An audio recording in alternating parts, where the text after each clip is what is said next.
किसी एक मिनट, कल कोई भी जाकर कह देगा कि मस्जिद नहीं है और कलेक्टर बोल देगा कि इंक्वायरी, और जब इंक्वायरी कलेक्टर ऑर्डर करेगा इस बिल के कानून के तहत, इस बिल के तहत, तो जब तक कलेक्टर की इंक्वायरी नहीं होती वक्फ की प्रॉपर्टी नहीं रहेगी। यही होगा ना। अगर आपकी मस्जिद है, कोई आगे बोलेगा मस्जिद नहीं है, कलेक्टर को कंप्लेन दे दिया, कलेक्टर इंक्वायरी ऑर्डर करेगा, इंक्वायरी तक जब इंक्वायरी ऑर्डर करेगा तो वो मस्जिद ही नहीं रहेगी, वक्फ नहीं रहेगा।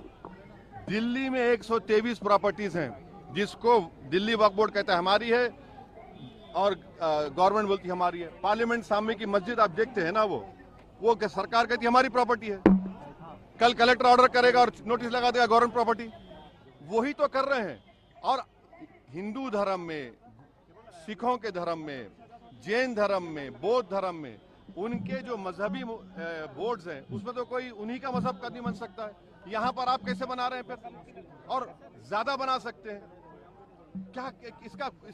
इससे वक्फ को बचाने का कोई ताल्लुक नहीं है। क्या इससे लगता है कि आपसी, जो आपने जैसा भी कहा, कि क्या फर्क पड़ेगा आपसी भाईचारगी पे, हिंदू पे, मुसलमान? ये इंशाल्लाह नहीं पड़ना चाहिए। मेरी सरकार वही चाहती है, ताकि देखिए आप अचानक संभल का उठा दिए, जबकि 1880 में वो मसला हल हो चुका है।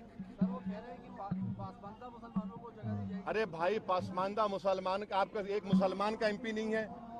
बेशर्मी की भी कोई हद होती है यार। तुम एक एमपी को नहीं बना सकते? लोकसभा में कितने एमपी है तुम्हारे पास? कितने तुम्हारे पास मंत्री है बताओ, मिनिस्टर है? आप हमको ये बताइए कि कौन सा प्रोविजन जो वक्फ को फायदा पहुंचाएगा। सर ये मुहिम, सुनिए, आप कह रहे हैं कि ओरल गिफ्ट नहीं होगा, और फिर आप कानून ये कह रहा है कि अगर मैं वक्फ, ये बिल में कह रहे हैं कि आप ओरल गिफ्ट मस्जिद को नहीं कर सकते मगर ओरल गिफ्ट अपने औलाद कर सकते। ये कौन सा कानून है? ट्रांसफर ऑफ प्रॉपर्टी एक्ट तो एक्ट है ना, कैसा करेंगे आप ये? महिला पहले से मेंबर है, महिला पढ़ते नहीं है, महिला पहले से मेंबर है। देखिए, सरकार का जो हमने बार बार कहा है कि 1995 का कानून अपने आप में पूरा था, उसमें कोई कमी होती तो आप करते। आपने तो सारा का सारा ही बदल दिया, पूरा छोड़ दिया आपने। तो क्या मुख्य चीजें की सरकार के जो दखल अंदाजी होगी अब वक्फ बोर्ड में, उससे मुख्य तौर पे आपत्ति है सर? सब बर्बाद करने की तैयारी है, पूरा बर्बाद कर देंगे, कुछ छोड़ेंगे नहीं है।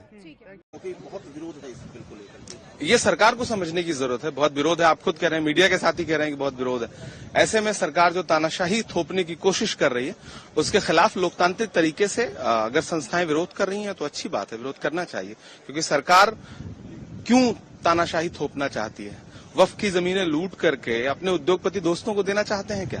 सर, लेकिन जो यहाँ पर मीटिंग हुई, जब ज्वाइंट पार्लियामेंट्री कमेटी बनाई गई, तो और सरकार का ये कहना है, भारतीय जनता पार्टी के जो लीडर्स हैं उनका ये कहना है कि उसमें तमाम चर्चाएं हुई, जो डिसेंट वोट था उसको भी लगाया गया है, और जो भी आपत्तियां थी उनको हर संगठन से बात करके और उसको समाधान खोजने की कोशिश की गई। ये सरकार असहमति की कौन सी आवाज को सुनती है?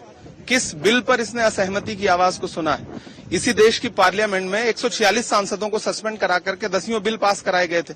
ये असहमति की आवाज सुनने वाली बात हुई। जेपीसी का गठन क्यों किया आपने, जब जेपीसी के सदस्यों की राय को सुनना ही नहीं था?